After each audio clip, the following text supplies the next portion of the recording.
Bienvenidos de nuevo. Vamos a continuar con la segunda mesa de debate de esta jornada, que tiene por título Retos y estrategias para la retención y mejor retribución de ingenieros en el SNS. En ella vamos a abordar las posibles dificultades del sector público para competir con el privado, así como las deficiencias actuales en la contratación de ingenieros hospitalarios para esbozar posibles soluciones. Todo ello con la moderación de Beatriz Blanco Burguillo, jefa de área de la Dirección General de Infraestructuras Sanitarias del Servicio Madrileño de Salud, a quien ya cedo la palabra. Gracias. Buenas tardes a todos. Muchas gracias a Redacción Médica por darme la oportunidad de moderar esta mesa, que, aunque no tiene un título tan innovador como Walt Disney, pues, yo creo que es un tema interesante y que todos los que estamos aquí, que somos ingenieros, tenemos mucho interés en él. La mesa se denomina Retos y estrategias para la retención y mejora de retribución de ingenieros en el Sistema Nacional de Salud. Y en estos tiempos actuales, es un momento crítico donde los avances tecnológicos, la presión asistencial y los desafíos estructurales requieren de perfiles técnicos altamente cualificados. Para eso estamos aquí los ingenieros. Los ingenieros ya no solamente somos el ingeniero de mantenimiento, el ingeniero de obras, sino ahora mismo estamos en un papel mucho más transversal, tocando diferentes ámbitos, desde procesos hasta eficiencia energética, digitalización, incluso gestión, estrategia. Entonces, ahora mismo estamos en un periodo dulce porque, además, después de todos los problemas que hemos sufrido, el COVID, luego la Filomena, ahora mismo el apagón, yo creo que ya no nos falta nada para hacer frente. Entonces, tras todos estos, yo creo que el ingeniero ha conseguido una mayor visibilidad dentro del ámbito sanitario, ya no está relegado a un segundo plano, ahora tiene un papel mucho más transversal, tocando con todas las partes sanitarias. Y ahora es el momento clave para poder reivindicar la mejora, porque uno de los problemas y que los ingenieros se preocupan actualmente es sobre todo la dificultad para retener el talento y para mejorar las condiciones laborales. Porque al final los ingenieros tenemos mucha responsabilidad en los hospitales, al final es un 24/7, sin embargo, nuestras condiciones laborales no son iguales que las asistenciales. Entonces, para ello, tenemos aquí esta mesa hoy que contamos con unos ponentes que voy a pasar a presentar. Por un lado, tenemos en pantalla a José Antonio Ballesteros, que no ha podido venir aquí hoy, pero le tenemos allí en Cuenca. José Antonio es licenciado en Medicina y Cirugía por la Universidad de Zaragoza. Es actualmente director gerente de Atención Integrada de Cuenca del Servicio de Salud de Castilla-La Mancha, pero empezó como director médico en el Hospital de Cuenca, luego ha pasado por director médico de la Gerencia de Atención Primaria, director médico del Hospital Virgen de la Luz, asistencia sanitaria también en el SESCAM y ahora actualmente en el cargo que llevas aproximadamente 2 años, creo recordar. Después, a mi derecha del todo, tenemos a José Luis Cantarero. Él es ingeniero técnico aeronáutico y luego sacó la ingeniería industrial. Tiene máster en gestión clínica. Y, yo tengo mucho cariño a José Luis, pues porque fue una de las primeras personas que conocí, yo creo, cuando entré a formar parte de la sanidad. Entonces, nos conocemos bien de hace mucho tiempo. A continuación, a mi derecha, tengo a José Manuel Guillot Borcha. Él es el director de Ingeniería de Vitas. Es ingeniero técnico de la especialidad de máquinas eléctricas. Tiene más de 32 años de experiencia en el entorno sanitario. Él se encarga del mantenimiento de las infraestructuras y electromedicina del grupo y la dirección de los nuevos proyectos de ampliación, como por ejemplo ahora mismo Hospitales de Valencia y de Barcelona Esplugues, que se van a abrir en el 2025. Y con él también me une una parte personal porque durante el COVID pues estuvimos haciendo el caudalímetro doble, ideando cuando estamos ahí que no teníamos caudalímetros dobles y intentamos hacer un caudalímetro doble a través de 2 caudalímetros sencillos y estuvimos en contacto, o sea que tengo buenos recuerdos también con él. Y a mi izquierda, no por el último peor, pero José Luis Talavera, Luis Fernando Talavera, es que me lo habéis puesto difíciles con los nombres, todos son Josés. José Manuel, José Luis, José Antonio. Entonces, bueno, a ver, Luis. Luis es director de gestión de ingenierías en el Hospital Universitario de Gran Canaria, Dr. Negrín. Es ingeniero industrial. Lleva hace 24 años en diferentes puestos, en diferentes posiciones, y es director de ingeniería desde hace 10 años. Tiene un máster en gestión de organizaciones sanitarias de la Pompeu Fabra y es experto universitario en mantenimiento y en gestión ambiental. Vicepresidente de la Asociación Española de Ingeniería Hospitalaria y nada, encantada de teneros aquí para compartir esta mesa. Así que, bueno, si quieres comenzar, José Antonio. Buenas tardes. Es un placer para mí, desde luego, y lamento muchísimo no poder estar allí con todos ustedes. Lo he intentado hasta última hora, pero bueno, el puesto que ocupo el día que es hoy, con una huelga convocada, me llevaba a tener que estar aquí. Y luego, además, una situación especial, singular, maravillosa y preciosa que tenemos en Cuenca. Yo soy conquense, estamos abriendo un nuevo hospital y, por tanto, ausentarme de aquí en estos momentos. Hablaré a lo largo de la presentación de todo el proyecto, porque lo quiero enlazar con lo del tema que nos ocupa hoy. Como bien me has presentado, Beatriz, no soy ni ingeniero ni soy experto en contratación y, por tanto, entonces los oyentes dirán, ¿y qué hace este hombre hoy entonces aquí? Pues llevo muchos años haciendo gestión sanitaria y, desde luego, sí que tengo conocimiento al respecto de las necesidades que, como servicio público de salud, sistema sanitario, tenemos de la contratación de determinados perfiles profesionales muy relacionados con la ingeniería y de las enormes dificultades que tenemos a veces para poder encontrarlos y para poder conservarlos una vez encontrados. Esa es la parte que yo quiero introducir hoy aquí. Llevo 22 meses, lo has dicho tú, como gerente del área integrada de Cuenca, una gerencia que engloba el presente, gestionando un viejo hospital de más de 60 años, el Virgen de la Luz, 32 centros de salud y 244 consultorios locales, pero para el tema que nos ocupa hoy, y quería introducirlo, me parece importante, 32 centros de salud, muchos de ellos muy distantes de la capital y que, por cómo se está estructurando ya la atención primaria, algunos de ellos, los dos últimos construidos en el último año y medio, son dos los que el Gobierno de Castilla-La Mancha ha construido en el área sanitaria de Cuenca, tecnológicamente son muy complejos y no tenemos en un centro de atención primaria ninguna figura estructurada y capacitada como para gestionar toda la logística compleja que llevan estos dos centros nuevos y muchos otros que tenemos no muy antiguos, tanto desde el punto de vista de la climatización como de elementos eléctricos o incluso ya los tecnológicos que estamos introduciendo en la atención primaria. Hablamos de retinografía digital, de ecografía, en fin, muchos otros elementos tecnológicos complejos. Y, como digo, además, este área sanitaria es algo así, un poquito más pequeña que Eslovenia, y tenemos centros de salud distantes a más de 1 hora de la capital. Por tanto, a la hora de llevar allí recursos humanos, en este caso ingenieros, para el acometimiento de cualquier cuestión, se hace todavía más compleja la gestión del día a día en el presente que nos ocupa. Y luego decía que, además, en una situación completamente singular y maravillosa en Cuenca, y más para un conquense, estamos en plena fase de apertura del nuevo Hospital Universitario de Cuenca. Para ello nos dotamos, por ir al grano, hace 20 meses aproximadamente, de una oficina técnica, compañeros del hospital, del área sanitaria, con distintos perfiles profesionales, contratados específicamente y trabajando para la apertura del hospital. En concreto, nos dotamos de 3 ingenieros entre industriales, tanto superiores como grado técnico, y salvamos las dificultades, pero las tuvimos para poder contratarlos. En Castilla-La Mancha, para poder contratar ingenieros técnicos del grado A2, por tanto, tenemos una bolsa maravillosa que funciona perfectamente para contratos estables, pero que tiene enormes dificultades para poder cubrir un esguince de tobillo o cualquier contrato inestable, pues porque estas cosas se complican.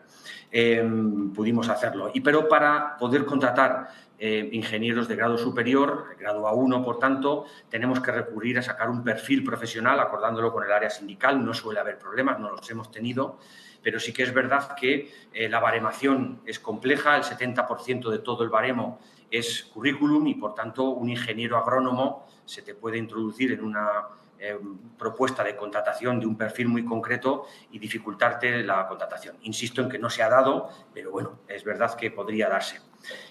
Además de la rigidez de contratación, no quiero tocar en mi primera intervención, porque seguro que lo van a hacer los compañeros y saldrá después en el debate, cuestiones salariales. Sí que prefiero centrarme, como decía anteriormente, en los problemas que tenemos en las contrataciones temporales y, finalmente, en las contrataciones absolutamente estables, que son los procesos selectivos para adquirir una plaza en propiedad. En Castilla-La Mancha, a través de la Dirección General de Recursos Humanos y Transformación, alguna hemos sacado ya en el área A2, en el grupo A2, pero bueno, entiendo que son difíciles de poder avanzar. Tenemos puntos fuertes en el ámbito sanitario público y es que podemos potenciar claramente la formación continuada, dotándonos de másteres, de cursos, de coordinación con el área, con las universidades, incluso con la industria tecnológica, para poder dotarnos de estructuras formativas que enriquezcan a aquellos profesionales que quieran introducirse en el mundo sanitario. Pero, de cualquier manera, sí que es verdad que tenemos una enorme dificultad. Y para terminar, sí que quería contar que la mesa, además el título de la mesa es retención del talento. Para retenerlo, indudablemente, lo primero que hay que hacer es captarlo, y entiendo que la primera dificultad con la que nos encontramos en el mundo sanitario es o gira en torno a la no animadversión, pero sí a las reticencias que un profesional que no ha tenido contacto con el mundo sanitario tan complejo y tan duro en muchas situaciones, desde el punto de vista, desde el momento formativo en el ámbito universitario, que después, a la hora de la contratación, firme un contrato con el mundo sanitario, en fin, reticencias tiene que tener. Por eso, en Cuenca hemos ideado, en connivencia con en consonancia con la Universidad de Castilla-La Mancha, un convenio formativo. Desde hace 2 años tenemos en Cuenca montado, la universidad tiene en Cuenca montada la ingeniería biomédica. Es una ingeniería muy especial, muy singular, pensada específicamente para trabajar en el ámbito sanitario, y nosotros, a través del convenio, en tercero, vamos a vencer esas posibles reticencias que puedan tener egresados de la universidad en el ámbito de la ingeniería, puesto que tercero y cuarto lo van a hacer en el propio Hospital Universitario de Cuenca.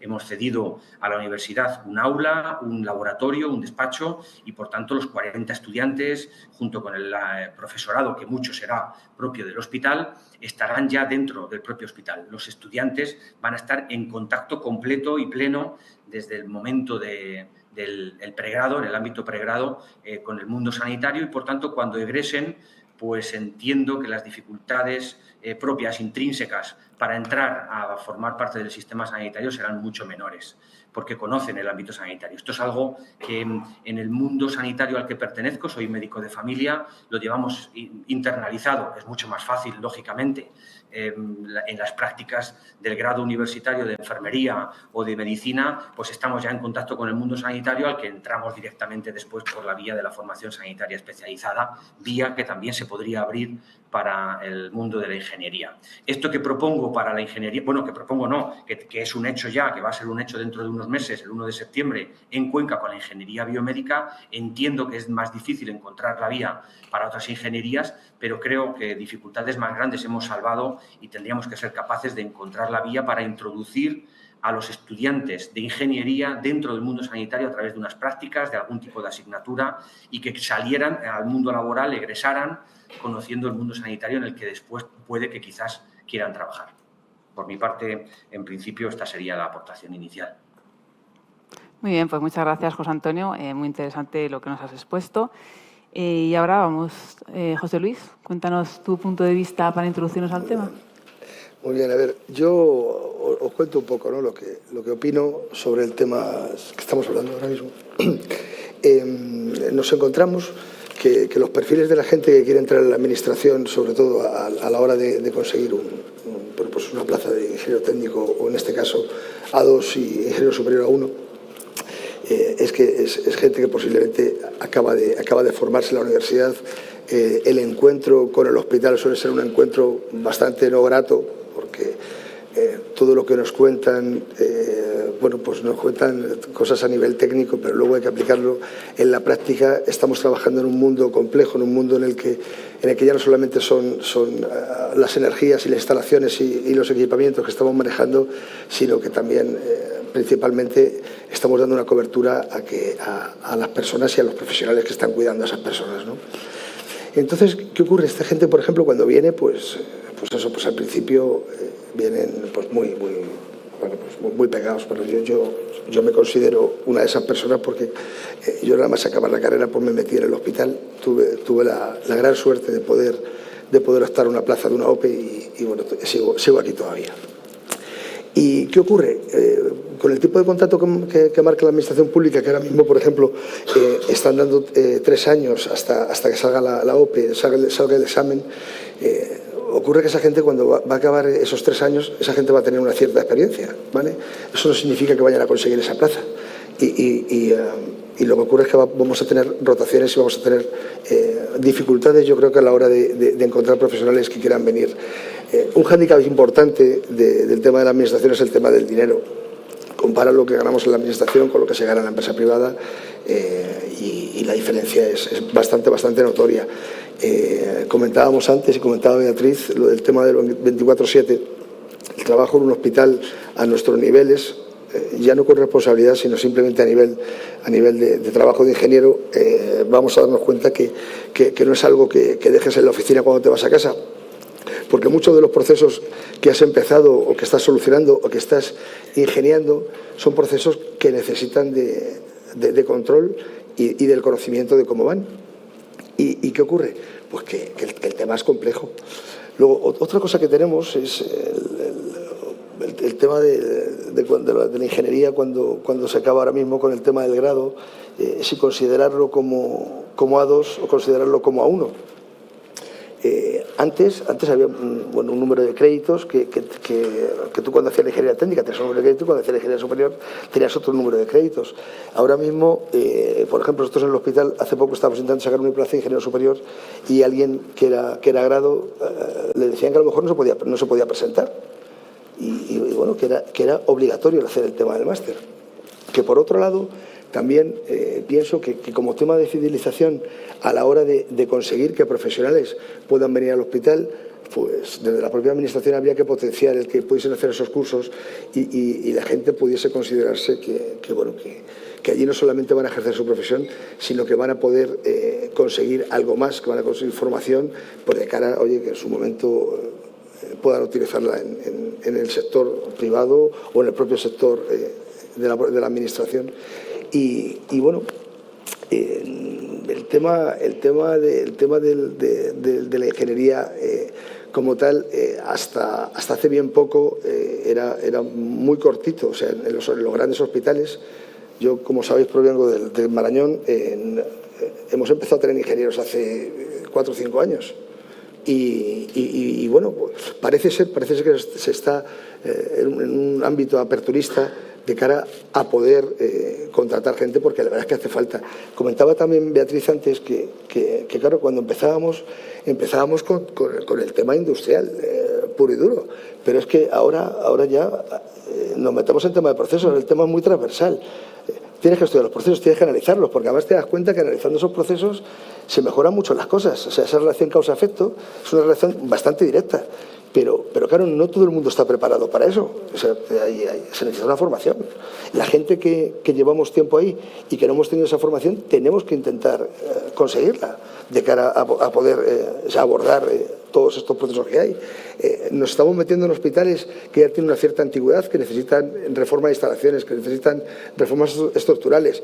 Y entonces, de algún modo, hay que abordar todo eso y para eso pues necesitas tener compañeros, gente que venga con muchas ganas y que sean capaces de entender eso.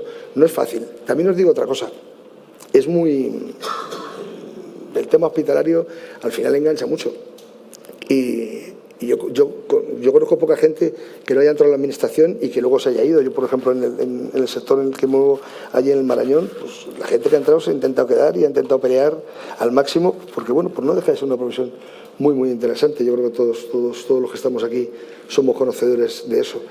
Y el tema salarial también es un tema un poquito... Ahora hemos tenido la gran suerte de conseguir lo de la carrera profesional, pero siempre seguimos estando en relación a la parte facultativa, bueno, pues hay a una cierta distancia. A ver, hay que entender que nuestra profesión también es importante. O sea, nosotros estamos dándole la cobertura para que esta gente pueda ejercer su labor y bueno, yo pienso que la Administración tendría que pensar Es difícil, porque esto que estoy diciendo ahora mismo es una entelequia. Seguramente a lo mejor alguno dice, oye, ¿qué me estás contando? Bueno, es una opinión y aquí estamos para opinar. Y por otro lado, pues eso, pues que estoy encantado con ser ingeniero y trabajar con todos vosotros, de verdad, de verdad. A ver, dices, José Luis, que no conoces ningún ingeniero que se haya ido de hospitales, pero muchos sí que se van a la privada. A lo mejor no tanto, pero quizás... Pero no hay mucho flujo. Pero a lo mejor los que se quedan, la cuestión es, ¿siguen estando motivados? Es que eso es lo importante, porque al final te mantienes, pero dices, bueno, ¿qué podemos conseguir para que estén más motivados, para que la gente esté contenta? ¿Sabéis cuándo he visto a lo mejor ese flujo a la privada? Porque luego todos se quejan al final. Ya. No, pero me refiero, mira, por ejemplo, cuando he visto ese flujo a la privada es cuando a lo mejor alguien ha llegado a un techo profesional y ve que ya no hay nada más, porque esa es otra cosa igual. Jefes de servicio y subdirectores hay uno y uno, no hay más. No hay más porque además no abren el abanico. Entonces hay gente que llega un momento y dice, oye, mira, yo mi trabajo lo puedo realizar perfectamente en el ámbito privado, no me va a suponer nada más ni nada menos que lo que estoy haciendo ahora mismo, ¿y por qué no voy a dar el salto? Luego, ¿sabéis lo que ocurre? Que también tenemos, o hemos tenido el caso de gente que también está en la parte privada, ya ciertamente agotados, y sale una plaza de estas y dicen, oye, me voy allí, pero claro, no se dan cuenta que llegas allí y no llegas a lo que van un poco a decir, bueno, pues el descanso ya. No, porque además, ¿sabéis lo que ocurre? Que claro, te encuentras unas diferencias de conocimiento y de forma de trabajo que el que está empezando se encuentra con una persona que ha llegado, aunque llegue de esa forma de descanso, y claro, la experiencia y la forma de trabajo es bastante complicada. Y bueno, pues es un poco lo que tenemos, es el panorama. A ver si José Manuel nos puede confirmar o no si es verdad que la fuga a la parte privada, también las condiciones laborales en la parte privada son diferentes. Es el único representante de la parte privada en esta mesa, con lo cual... Bueno, vamos a ver, yo soy el director del área de ingeniería de Vitas.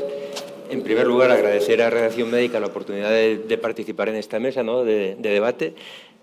Cuando me embarqué primero en el proyecto, ¿no?, y cuando me di cuenta de lo que iba a la mesa, pues me quedé un poco extrañado, ¿no?, porque vamos a discutir aquí, bueno, discutir no, pero ver, no sé, palancas y sistemas para conseguir mejor contratación en el Servicio Nacional de Salud, y parece que es la privada que estamos fagocitando, ¿no?, el talento de la pública. En realidad no es así, ¿no? Yo creo que tenemos el mismo problema tanto en la privada como en la pública, con distintas causas desde mi punto de vista, ¿eh? Sí que puede haber una diferencia salarial que igual después, conforme vaya avanzando el debate, pues discutimos, ¿no?, o ponemos en común. Pero bueno, tenemos también nuestros problemas importantes, ¿no? Un poco para los que no conozcan el Grupo Vitas, porque estamos muy implantados en el arco mediterráneo y en el centro, pues somos un grupo de 20 hospitales, 220 quirófanos, 220 camas de UCI y unas 1.800 camas de hospitalización. En 2025 tenemos dos grandes retos. Uno de ellos ya está conseguido, que es la apertura de un nuevo hospital en Valencia, el Hospital de Valencia-Turia, y ahora estamos en pleno proyecto de abrir el Hospital de Barcelona-Esplugues, que va a ser icónico porque es el primero que abrimos en Barcelona. Entonces, antes me ha parecido oír en alguna intervención que los ingenieros no estaban como valorados, ¿no? Yo no sé en la sanidad pública si esto es así, si no se valoran efectivamente, ¿no? Pero en la sanidad privada os puedo asegurar que están muy valorados, ¿no? Dentro de la estructura es una figura clave para los hospitales. Están valorados tanto en la sanidad, o sea, creo que esto ya es algo a nivel social y sobre todo, por poner un ejemplo, ¿no?, la construcción de hospitales, pues finalmente cuando haces números, el coste, sin contar el equipamiento, ¿no?, pero el coste de construcción de un hospital, el 40% se lo está llevando las instalaciones. Las constructoras cada vez dotan con más puestos de ingenieros para la construcción del hospital, casi están superando ya más a los jefes de obra, ¿no? Porque además la obra, una vez ejecutada, pues si queda bien no te va a generar más problemas. La explotación de las instalaciones, no hace falta que os comente el coste y los problemas que puede generar una instalación mal ejecutada, aunque esté bien proyectada, o mal proyectada y bien ejecutada, ¿no? Entonces, pues eso, en realidad nosotros tenemos el mismo problema que tiene digamos, la sanidad pública en cuanto a la captación del talento y a la retención. Posiblemente nosotros, o sea, desde la sanidad privada, podamos pensar que la gente tiene tendencia a ir a la pública porque haya gente que pueda pensar que viven mejor, viven peor, pero creo que estamos todos en el mismo barco, ¿eh? Y es la misma carga de trabajo para todos, la misma responsabilidad para todos, y al final no hay mucha diferencia. Y conforme avance el debate, si os parece, vamos comentando. Vale. Muy bien, muchas gracias, José Manuel. Y bueno, Luis, ¿con qué nos vas a sorprender? No puedo sorprender en realidad. No hay mucho que sorprender. No hay mucho que sorprender. En realidad, cualquier cosa que les diga sobre los ingenieros en sanidad ya lo saben ustedes. Voy a decir lo que ya sabemos. Quizá esto habría que contárselo a gente que no lo sabe, que a lo mejor no está viendo. Traído más médicos aquí, o gerentes, o que no lo saben o que están en puestos de responsabilidad. No voy a hablar localista de Canarias, porque en realidad, desde mi punto de vista y por lo que conozco del resto del país, ahí estamos bastante bien en relación a la dotación de ingenieros, la carrera profesional, las jefaturas y demás, con lo cual, pero sí puedo hablar un poco de lo que veo en el resto del país, porque por hacer un chascarrillo, utilizando un título de un libro de Humberto Eco, desde la periferia del imperio a veces nos miramos con asombro o con cierta sorpresa muchos hospitales, grandes hospitales en este país, que se manejan con una plantilla ínfima de técnicos para mantenerlo en pie o funcionando. Sobre todo cuando se les pide grandísimas prestaciones, o se les pone como punteros, o médicamente se intenta estar en la vanguardia, mientras que en cuanto a la infraestructura y técnicamente, que es lo que tiene que soportar la actividad médica, no se dota de técnicos para hacerlo. Podemos ya después decir que si son ingenieros técnicos, industriales, no voy a entrar ahí, yo voy a hablar de ingenieros en general,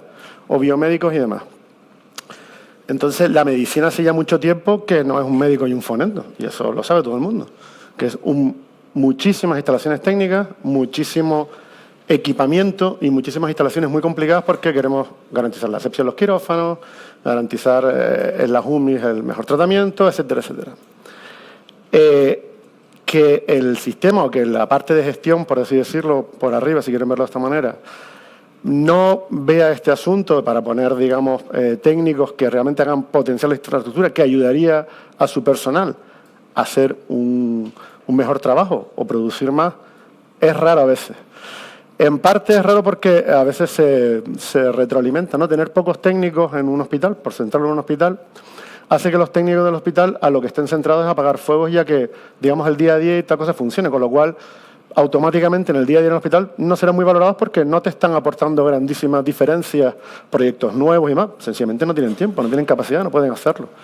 Si tuvieran más técnicos y pudieran aportar esa un poco lo que estamos hablando del grupo Vitas, por así decirlo, ¿no? Como si estamos valorados. Si tuvieran más técnicos y aportaran más proyectos que aportaran valor al hospital, sí empezarían a ser más valorados. Entonces, primero tienen que estar los técnicos, luego tiene que haber unas condiciones, por supuesto, para dejarles trabajar, que es otra cosa que no siempre ocurre, porque va por hospitales o por formas de gestionarlo, formas como se vea. Y por volver un poquito atrás, quizá el mayor asunto es tener cierto respeto por las infraestructuras. Cuando estamos, digamos, gestionando en el corto plazo, le hace con pocos técnicos, apagando el fuego y demás, porque no estamos mirando más allá, el ingeniero, efectivamente, su importancia en la organización se diluye porque no tiene ese valor. El ingeniero brilla más o se le ve más cuando tú tienes un foco de largo plazo de la instalación hospitalaria, de la sanidad, quieres mantener las prestaciones, quieres mantenerlo durante largo tiempo, quieres dar buen servicio y estás preocupado de lo que ocurrirá dentro de 5 años. Y para que algo ocurra dentro de 5 años tienes que empezar a pensarlo ahora y tienes que tener gente para hacerlo. Esas son formas de gestionar en la práctica. Los ingenieros pueden hacer para que se pida más su presencia, pero necesitan primero que haya gente que pueda aportarlo. Vale, entonces, como le estamos un poco diciendo, va por hospitales o incluso va por regiones. Yo no puedo hablar, mi hospital, la verdad es que estamos muy bien servidos. Tenemos suerte, la suerte también hay que trabajarla, o sea, hay un poco de todo. Y un poco a lo que estaba viendo decir es, de la misma manera que a nadie se le ocurre que contratemos un cardiólogo para hacer trasplantes y a nadie se va a preocupar ni del quirófano ni del equipamiento, dice, no, bueno, como el cirujano es un figura, esto va a ir. Hace falta que esté Cantarero allí, por ejemplo, para que aquello funcione, para darle prestaciones, para que realmente pueda producir y tenga los mejores resultados. También en infecciones a posteriori y demás, pues no vamos a hablar de eso, ¿no? Bien.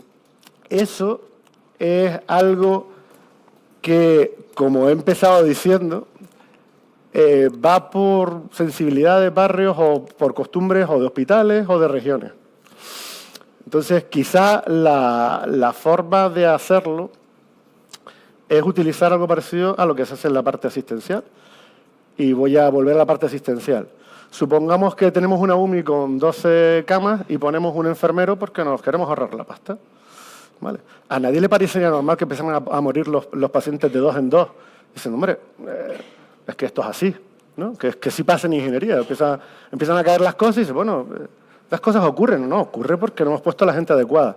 A que a nadie se le ocurriría poner infradotar enfermería o médicos en una zona asistencial en el que pusiera riesgo a los pacientes porque los efectos serían evidentemente desastrosos. Bien, pues eso, hasta donde yo sé y en general, tampoco se hace en función del gusto del gerente o del servicio de salud o del servicio de turno que dice, no, tantos enfermeros por tantas capas, ¿no? Hay unos estándares, ¿no? Ponemos unos mínimos, ya sea de buenas prácticas o de normas internacionales, decimos que hay unos mínimos de personal sanitario por cama, porque entendemos, hemos estudiado, la experiencia nos la ha dado, como los aviones cuando se caen, supongo, que esa es lo que necesitamos para mantener esa asistencia y no poner en peligro a los pacientes. Le decimos que una enfermera cada 2 camas de UMI y no ponemos una cada 12. ¿No? Entonces, eso, digamos, arrebata de las manos de el gestor o ingeniero o director de turno que pase por el hospital, que durará 2, 3, 4, 10, 15, lo que sea. O sea, arrebata de la opinión personal o de las sensibilidades del equipo directivo cuál es la dotación para mantener un buen servicio. Luego la cosa puede ir mejor, peor, tú puedes poner más, puedes poner menos. Bueno, menos no puedes poner. Entonces, ¿por qué no intentamos hacer lo mismo de la parte de infraestructura? La parte de infraestructura, los hospitales cuestan 500 millones de euros, 1.000 millones de euros. Y la otra parte del asunto es que cuando lo dejamos en manos de las personas, tienden a pensar en la ignorancia, cosa que los ingenieros no sabemos, pero después no podemos transmitir. Por ejemplo, pues esto ya ha pasado hace 25 años y ahora sí voy a hablar de una experiencia propia. El hospital es nuevo, altamente tecnificado, tenemos sensores hasta en la sopa, las instalaciones son de tal. En realidad, aquí ustedes son una raza a extinguir, porque esto poco menos que funciona solo, es súper listo, es fantástico y es mirar la pantallita y ver qué pasa. ¿Vale? Reduciéndolo mucho, ¿de acuerdo? Esto se lo digo a decir operarios. Esto es una costumbre habitual que cuando se vuelve a abrir un hospital grande y se da un salto tecnológico importante, me refiero a, tenemos un hospital muy antiguo que lleva 60 años y ahora ponemos un hospital nuevo, de nueva tecnología, con lo nuevo. La tendencia, si nadie se lo explica bien, es a pensar que en realidad necesitarán menos técnicos porque va a ir todo mucho mejor y sobre ruedas porque la tecnología les va a ayudar a que vaya bien, cuando es precisamente todo lo contrario. De la misma forma que cuando nosotros compramos un coche de los nuevos con 10.000 cosas de electrónica y motores, ahora lo llevamos al taller y ya no lo puede arreglar el mecánico que hoy escucha, arregla el carburador y el mismo que te hace el freno, sino tiene 10 placas de electrónica, 10.000 sensores y es una cosa mucho más complicada. Da mucho mejor servicio, efectivamente, frena mejor, te protege mejor, consume menos combustible, pero requiere muchos más conocimientos para hacerlo funcionar bien.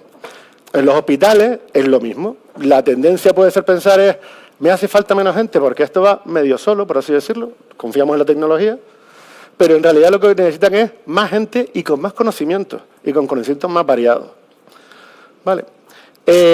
Hasta que lo entienden, si hay gente que se lo logra entender al inicio de la apertura o cuando lo hacen, pues tienen suerte y amplían plantilla en función de los metros cuadrados que hayan ganado o el valor del inmovilizado, que yo quizás sería lo más adecuado. Bueno, ahora tengo un hospital de 500 millones y antes estaba valorado en 100. Bueno, pues tengo que poner técnicos porque el valor es bastante más grande. Por poner un baremo. Entonces, todo esto lo estoy contando un poco para volver a, quizá, lo que es necesario hacer es arrebatar de las manos de las personas que pasan eventualmente por puestos, bajos, altos o lo que sea, definir el estándar de técnicos que requieren las instalaciones y plantear que se puede plantear un estándar mínimo de la misma manera que se plantea con la actividad asistencial, que podemos plantearlo desde un punto de vista del valor de la infraestructura, del número de quirófanos, del número de camas, porque no, de la complejidad de la instalación, porque no es lo mismo llevar un edificio de geriatría que un hospital de tercer nivel, no requiere la misma. Entonces podríamos hacerlo desde ese punto de vista. Y eso quizás sí haría que hubieran más técnicos, que potenciaran más las instalaciones, que las instalaciones se mantuvieran y que en realidad saliera más barato, porque no hay nada más caro que tener una instalación con pocos técnicos que va degradándose hasta que parece que la única opción posible es cambiarla otra vez, cuando a lo mejor si hubieras echado un poquitino todos los años, un poquito de gente y cariño, te daría mucho más servicio durante otros 15 años. Y esto se va a aplicar a casi todas las profesiones dentro de la sanidad, porque en realidad, en el fondo, si somos una de las mejores sanidades del mundo, no es precisamente por nuestras infraestructuras, que también, sino es por las personas que están dentro, no solo los ingenieros, sino es por la capacidad técnica y la vocación, si quieren verlo así, o digamos cómo está metido en la mente de los trabajadores, que es un servicio público que da a la ciudadanía. Entonces, son los recursos humanos los que marcan realmente la diferencia, pero la infraestructura tiene que acompañar, si no, no hay nada que hacer. Y voy a terminar con una imagen un poco absurda, porque hay hospitales en este país grandes que se manejan con 2 o 3 técnicos, que es claramente insuficiente a cualquiera que sepa, y yo, que he tenido la experiencia de ir a Mozambique a ver un hospital en Beira que ni los ascensores funcionaban, porque no había ascensores, básicamente, y que aquello, digamos, las condiciones eran penosas. Un hospital en Beira de 500 camas, que nosotros no consideramos hospital, tenía 2 ingenieros. Lo harían bien, mal, regular. Por supuesto no tenían medios. Por supuesto las instalaciones estaban comatosas, pero tenían 2 ingenieros. La gracia del asunto es que hospitales 15 veces más grandes, en una de las primeras potencias del mundo en sanidad, en regiones, digamos, perfectamente ricas, tienen 2 ingenieros para llevar la misma instalación. Es llamativo. Entonces, quizá pasarlo por la parte de ciertas recomendaciones de buenos usos, si no obligatorias de normativa, sería lo más adecuado. Disculpe, No, me parece bien. Me ha parecido muy interesante lo de ver cuántos ingenieros, ¿no? Hacer un mínimo dotacional, igual que hacemos con la parte asistencial, lo que dices tú, ¿no? Cuántas enfermeras por número de camas, hacerlo con los ingenieros. Eso habría que elevarlo a, no sé, tema normativo. Hombre, sería la forma a lo mejor igualar la calidad. Y a lo mejor claro, yo salgo perdiendo, yo disminuyo el número de ingenieros. Pero... Claro, tú lo tienes que disminuir, porque creo que... ¿Cuántos ingenieros tienes en...? Industriales tengo 12. ¿12? ¿Alguien tiene 12 en toda Madrid, a lo mejor? Tenemos... 12. A ver, cuando yo llegué ya había 9, o sea, que era un poco... 8 o 9. A ver, eso me parece un buen punto de partida, porque ya que no podemos mejorar... A ver, al final la administración está muy encorsetada, que aunque tengamos los mismos problemas, hay diferencias, porque vosotros podéis jugar, podéis jugar con el salario, podéis jugar ahora mismo. Entonces, simplemente, la administración está muy encorsetada. Entonces, esta forma es decir, bueno, pues no podemos mejorar la retribución, no podemos mejorar las guardias, demás. Pero, por ejemplo, si metemos más ingenieros, los ingenieros van a estar con menos carga laboral, con lo cual van a poderse dedicar y van a tener una vida más... O sea, en realidad tendrán tanta carga laboral porque los problemas son infinitos. Lo que se les irá ocurriendo es ideas que bueno, pero puede valer para pensar algo más y no apagar fuego solamente. A mí me pasa. Vale, perdóname. A ver, Manuel. Me vais a disculpar, ¿no? Pero por desconocimiento, dentro de la estructura, ¿no? De la organización dentro de la administración, ¿a quién reportáis? O sea, vuestros informes de trabajo, planes de acción y tal, ¿a quién se dirigen? Y este reporte, ¿en qué repercute, por ejemplo, en los presupuestos del siguiente ejercicio? A ver, o sea, no sé si entendéis, perdón.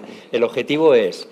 Porque antes estábamos comentando lo difícil que es poner en valor el trabajo de los ingenieros, ¿no? Dentro de la administración pública. Súper difícil, ¿no? Porque ¿cuándo funciona bien un servicio de mantenimiento? Cuando todo va bien. todo va bien, no se ve para nada a los ingenieros, casi no ves a los técnicos, todo funciona bien, pues efectivamente no es un edificio con 1000 sensores, pero todo va bien, aquí no hace falta nadie. Detrás, ¿no?, en el backstage, hay un montón de ingenieros y de técnicos trabajando para que todo funcione bien. Tengamos diagnóstico por la imagen, quirófanos, tal, todo funcionando y a ser posible con disponibilidades del 96-98%. Por ese camino no vas a poder ponerte en valor, ¿no?, porque estás haciendo un trabajo que no se ve.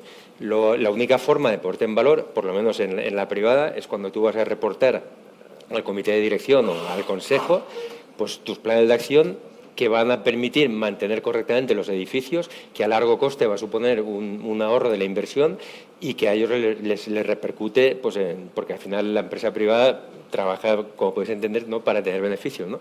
Y a ellos les repercute, pues, no sé, mejores EBITDA o en mejores resultados. Pero claro, entonces, igual la clave, que no lo sé, estoy hablando del desconocimiento, estaría en ver este reporte de vuestra función, dónde llega dentro de la administración y de qué forma se puede valorar para dotaros de más ingenieros, que a la vez sería como un proceso que iría creciendo y realimentándose para ir teniendo más visibilidad. Claro, yo creo que desde al final, la ignorancia. A ver, al final nosotros reportamos al director de gestión, el director de gestión al gerente. ¿Qué ocurre? Que el mantenimiento, pues normalmente todo es coste.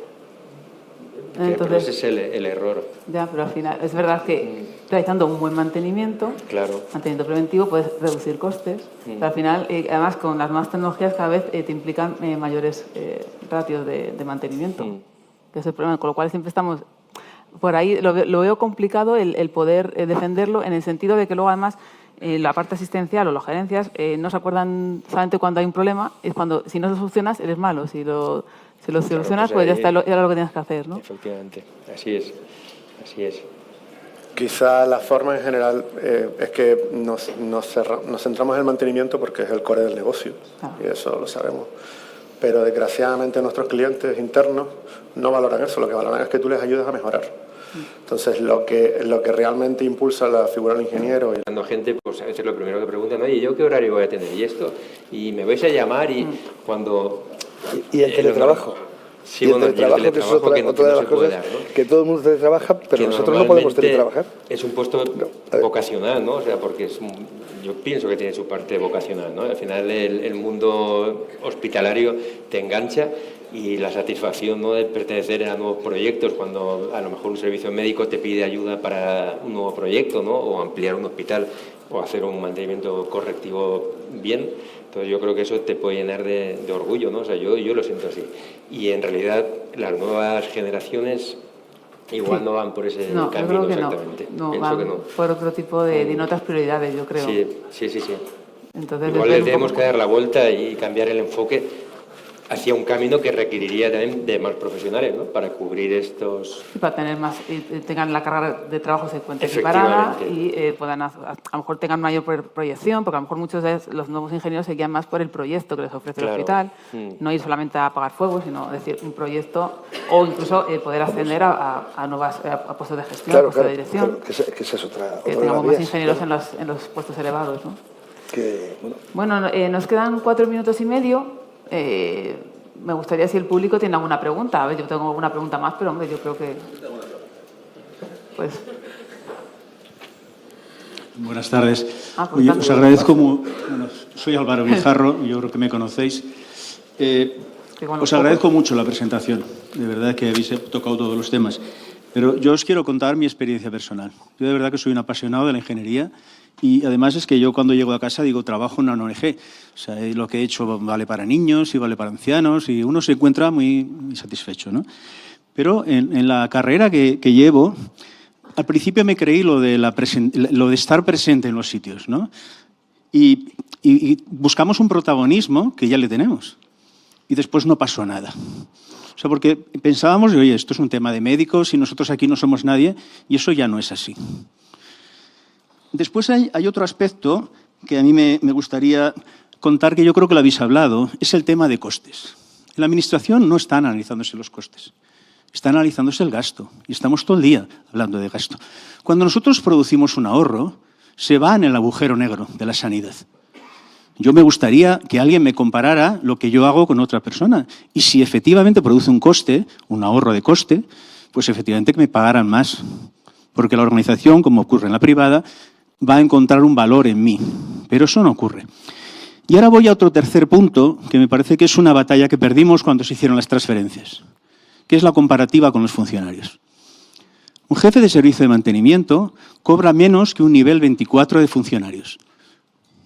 Un nivel 24 de funcionarios mueve papeles, difícilmente rellena un informe. Y entonces aparecen los cacahuetes, la carrera profesional, alguien que le haga un subdirector. No estamos hablando de eso. Estamos hablando de que los cuerpos técnicos que tienen de verdad, habéis hablado de la profesionalidad, que es cierta, y que tienen un conocimiento que han ido adquirido, no se está pagando. Con respecto a otras profesiones. Entonces, a mí me parece que tenemos muchas batallas perdidas, que vamos a seguir peleando, pero al final nos van convenciendo con este tipo de cosas. ¿Vale? La última ha sido la consolidación. La gente la teníamos engañada con, bueno, como te enfades, eres interino, ahora ya está todo el mundo consolidado. Y ya tenemos todo esto, el protagonismo, somos capaces de ahorrar, sabemos dónde están las cosas. Ahora, ¿qué nos falta? Que alguien nos compare. Que alguien haga ese análisis de coste.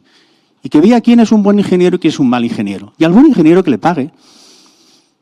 Y hay una oportunidad ahora en el nuevo estatuto. Vamos a ver dónde nos dejan. Porque ahora mismo la comparativa que hay con el mundo de funcionario es como para salir corriendo. O sea, la responsabilidad que tiene un jefe de servicio de mantenimiento de un hospital, vamos a ver cómo se puede comparar con un técnico nivel 24. Muchas gracias. Pero eso estaría, se podría hilar con el tema de la productividad.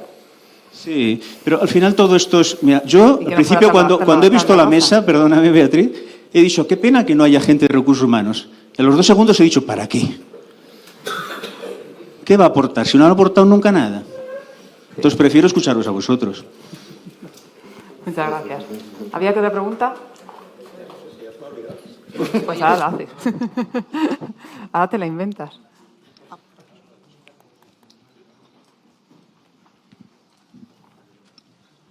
A ver, sí, bueno, como dice Álvaro, efectivamente la localización nuestra en el sistema es importante no tenerla en cuenta, ¿no? Quiero decir que estoy totalmente en desacuerdo con mi tocayo, con Luis. No me parece que haya insuficientes ingenieros en los hospitales, porque si así fuera, tendríamos un conflicto todos los días. No es cierto. Estamos pensando en el personal patrimonial, pero evidentemente tenemos externalizadas muchas cosas, ¿vale? Con lo cual, eso es discutible.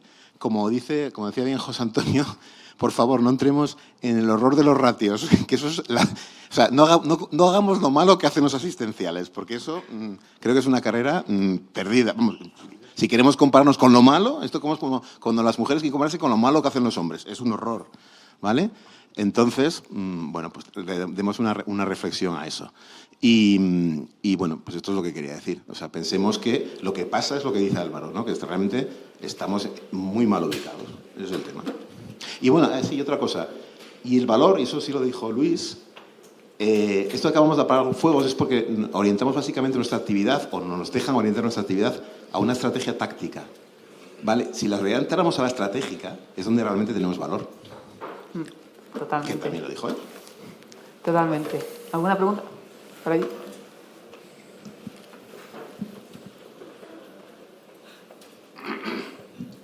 Bueno, yo estoy totalmente de acuerdo con Álvaro. Uno de los grandes problemas que tienen los no asistenciales en la sanidad pública, es que el resto de los profesionales y empresas que colaboran con esos profesionales para que un hospital funcione, los asistenciales les consideran no sanitarios y son sanitarios. Un hospital no funciona sin ingenieros, una empresa que suministra una serie de cosas, y yo siempre he dicho que nosotros también somos sanitarios, ¿vale? No funciona. Cuando los políticos hablan, no hablan de los ingenieros ni de las empresas que ayudan a que funcione un hospital. Y lo segundo, no habéis comentado nada, ha dicho por qué no está aquí uno de recursos humanos, En una empresa como Vitas, pues si tiene X ingenieros y técnicos para con las nuevas tecnologías sacar el máximo rendimiento posible a sus instalaciones y inversiones, etcétera, cuando un técnico no funciona o es un vago, pues se le aplica un expediente disciplinario y se le echa. Un problema grave de la administración pública es que yo no conozco a nadie que le hayan aplicado un expediente disciplinario y le hayan echado.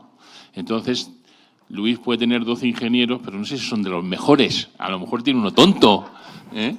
Y entonces, ese es un dinero que es coste. Eso sí que es coste, ¿vale?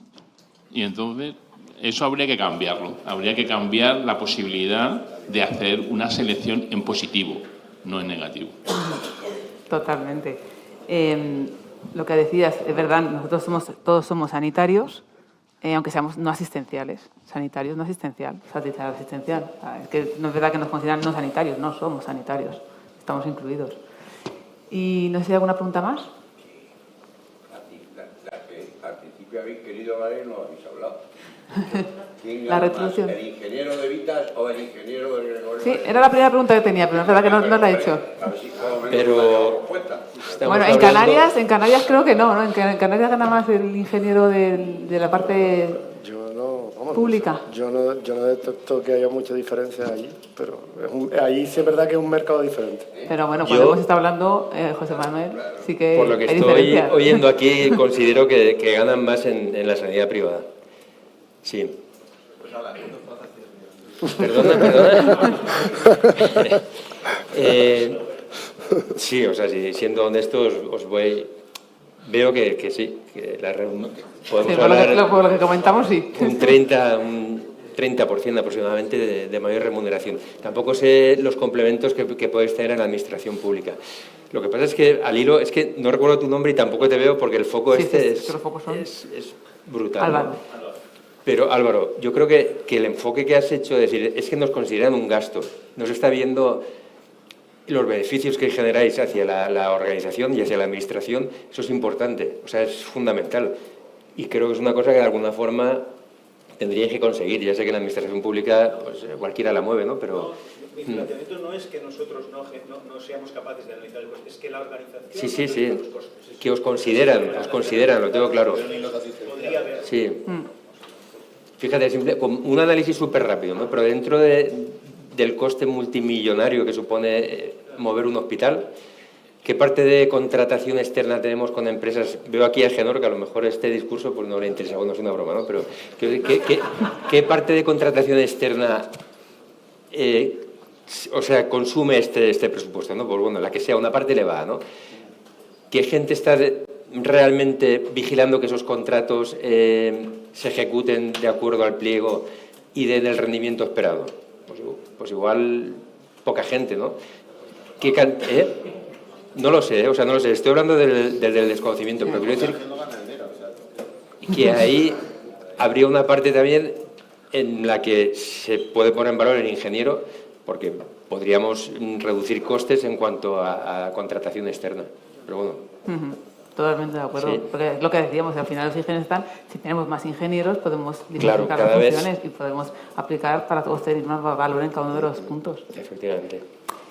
Y luego un último apunte que me gustaría indicar es, hemos hablado de que la estabilización pues es una mejora ahora mismo en nuestras condiciones laborales. Hemos estado siempre en eventuales, interinos, y ahora estamos en estabilización, pero no puede ser que la estabilización se nos vuelva en contra y ahora sí que se nos vaya la gente fuera. Ahora ya tienes tu plaza y puede que la gente se vaya a la privada. Antes no te ibas porque no estabas interino, ahora ya. Bueno. La Genor, ¿no? Por alusiones. Yo creo que sí que nos controlan. Habitualmente la parte de ingeniería de los hospitales está muy implicada en el control de la externalización. Pero mi pregunta es, ¿creéis que cuando externalizáis el servicio, por ejemplo la electromedicina, pero cualquier otro, valoráis adecuadamente los costes salariales de los ingenieros? O sea, ¿lo mismo que os gustaría cobrar ponéis que vale un ingeniero? Yo creo que sí. ¿La pregunta es para mí? No. Evidentemente no. A ver. En general, sí. Lo que pasa es que luego eso pasa por diferentes filtros hasta que sale el contrato y a veces no sale la cifra que puso el ingeniero, pero eso en cada sitio funciona de una forma diferente. Ponemos los valores el valor salarial que tenemos en el Sistema Nacional de Salud, los mismos, para estar equiparados. O nos vamos a valores de convenio, que hay muchas comunidades autónomas que el ingeniero superior está valorado a 26.000 euros de convenio. Bueno, ahí os dejo la reflexión, sin más. Bueno, creo que nos hemos pasado ya 7 minutos del tiempo, con lo cual a mí me encantaría seguir aquí hablando, la verdad es que está muy interesante, pero bueno, aquí hay... perdona, una última pregunta. Simplemente que habéis hablado del porcentaje y tal. El año pasado, o hace 2 años, quise hacer un estudio por valorarlo cuantitativamente, todo esto que estamos hablando en general, y a nosotros en nuestra gerencia nos salía que el 25%, excluyendo el coste de personal, hablo en lo público, lo gestionábamos desde mantenimiento y servicios generales. Y el 25% del presupuesto, excluyendo el capítulo 1, se gestionaba desde aquí. Y éramos 2 ingenieros. Así que lo que dices tú, muchas veces no tenemos capacidad de supervisar y controlar lo que ponemos en los pliegos. No te digo ya lo que estamos hablando de instalaciones, porque no solo es el tema técnico, es el tema de gestión que nos abruma. Por lo menos es la parte que yo veo. Sí, y ya también en eso estamos entrando los ingenieros, no solo en la parte técnica, en la parte de gestión. Y hay días que es que no te puedes levantar de la mesa. Sí. Y la parte técnica, que igual es la que más nos gusta o más vocación tenemos, miramos para otro lado, por épocas. Entonces, no sé si más ingenieros, no sé si perfiles, yo creo que lo fundamental serían perfiles para poder contratar, pero eso es una utopía, vamos, al día de hoy. Nada más que comentar esto. No, me parece muy acertada tu comentario. Yo creo que deberíamos de este vídeo mandárselo a los que nos puedan valorar, ¿no? El poder introducir más ingenieros en los hospitales. Porque al final hemos visto que al final todo recae en tener más ingenieros. Si tienes más ingenieros puedes diversificar funciones, poder controlar mejor, incluso que puedan pensar de aquí a 5 años, como tú comentabas, Luis. Y les puedes ofrecer un trabajo más interesante en el que puedan desarrollar proyectos nuevos. Que las nuevas generaciones posiblemente valoren más. Sí, más que... Pues bueno, las 2 últimas. Hola, sí. Ya sé que estamos fuera de tiempo, son 30 segundos. Es por aportar un poco más de valor añadido a la compañera que acaba de hablar.